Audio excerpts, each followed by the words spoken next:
Coming up on today's episode of Airborne-Unlimited, FAA emergency order shuts down New York City Heli-Tour operator. FAA intends to cold turkey close all RCOs. CAF nears completion of A-26 restoration.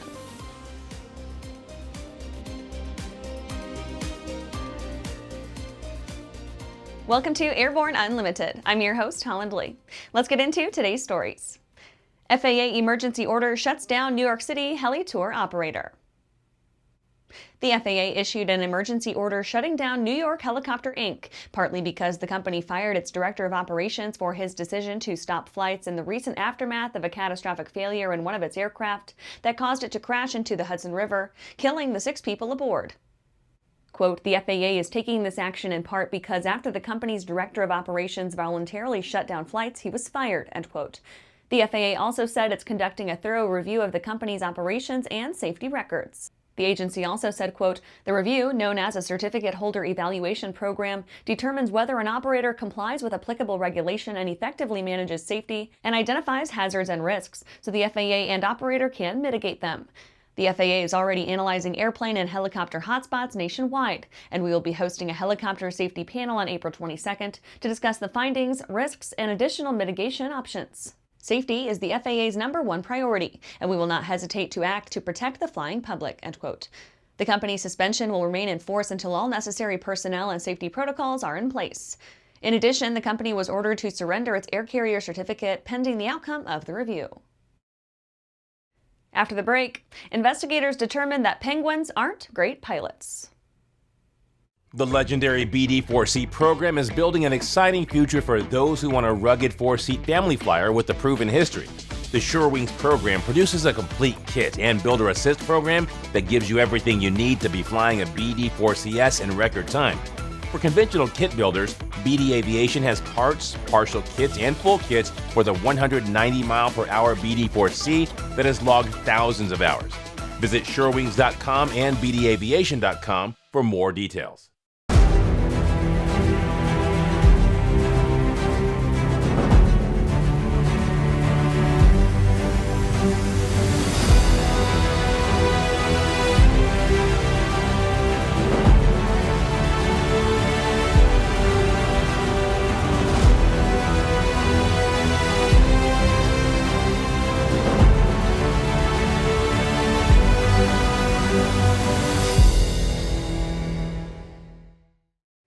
Welcome back. Now let's take a trip around the patch for some shorter stories. Investigators determined that penguins aren't great pilots. Nearly 3 months after a Robinson R-44 helicopter went down in Bird Island, South Africa, investigators determined that an unsecured penguin was to blame. A pilot and 3 passengers were on board, with one of them bringing a penguin to transport it back to Port Elizabeth. They set the penguin inside a cardboard box that was placed on a passenger's lap. Though the passenger was supposedly holding the box, it somehow managed to slip off its legs and onto the flight controls. The pilot was unable to regain control, causing the non-fatal accident. Diamond Aircraft finishes DA-42 fleet delivery. Diamond Aircraft announced the successful completion of deliveries to flight training provider CAE of the 7th and final DA-42-6 aircraft to close out an order made by CAE in 2024. Beyond that, CAE signed another contract for an additional 6 Diamond DA-40NG aircraft. The announcement was made at Aero Friedrichshafen. Diamond's DA-40 and 42 series aircraft were delivered sporting the bespoke CAE paint scheme. They'll be based at CAE's Bremen Flight Training Center in Germany.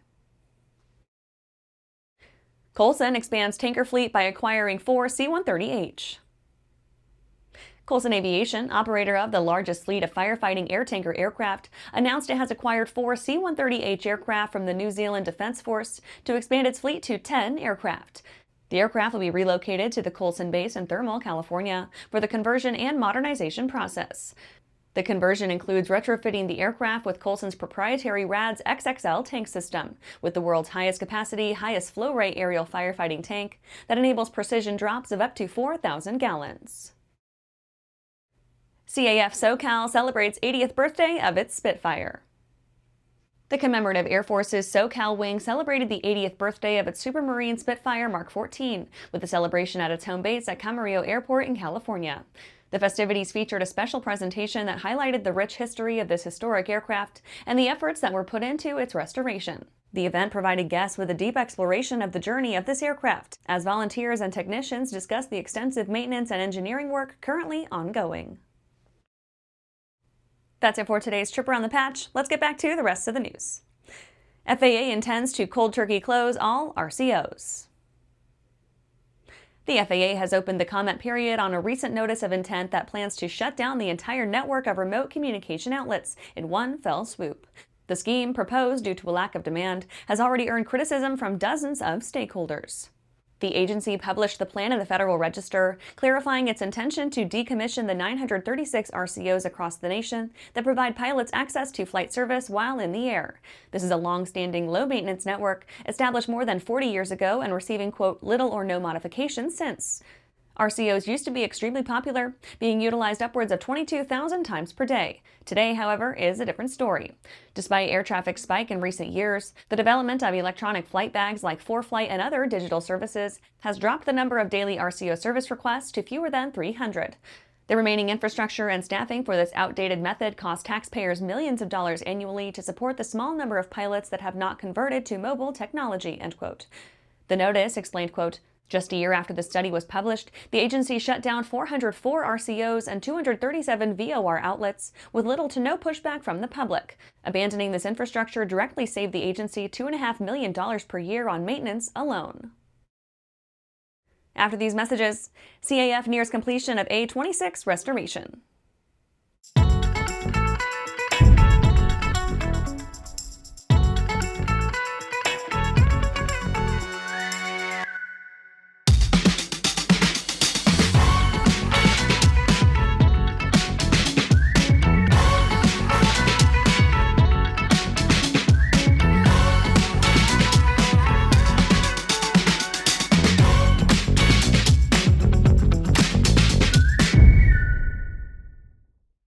Looking for a new generation of proven and efficient aviation power plants that boast modern engineering, electronic ignition, and both direct and gear drive systems?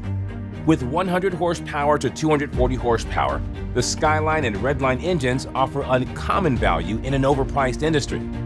Whether you are looking for fixed wing or rotor, MW Fly Americas has been established to service the American market with dedication and expertise. MWFlyAmericas.com. Welcome back.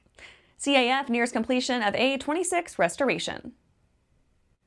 CAF Invader Squadron in Fort Worth, Texas is nearing completion of its restoration of the Douglas A-26 Invader night mission to get it ready for this year's air show season. Significant progress has been made during recent weeks, with the left engine installed and props back from inspection and also reinstalled. Gear swing tests have also been successfully completed, and the required 100-hour inspection nearly finished.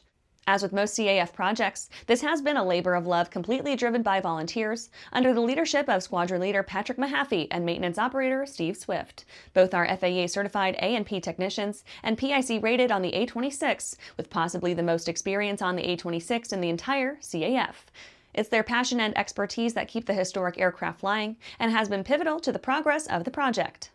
The squadron has hosted ground school sessions for both new and returning members, covering the systems, operational procedures, and history of the A-26 to ensure that crews are fully prepared when the aircraft is ready to return to flight. Preparations for night missions return to flight include numerous engine runs and taxi tests, including a high-speed taxi test, which were all successful and indicated the aircraft's readiness for flight. And that's our show for today. You can catch episodes of Airborne on YouTube, Roku, or Fire TV. Just search for Aero-News or Airborne. And don't forget to follow us on social media. Thanks for watching.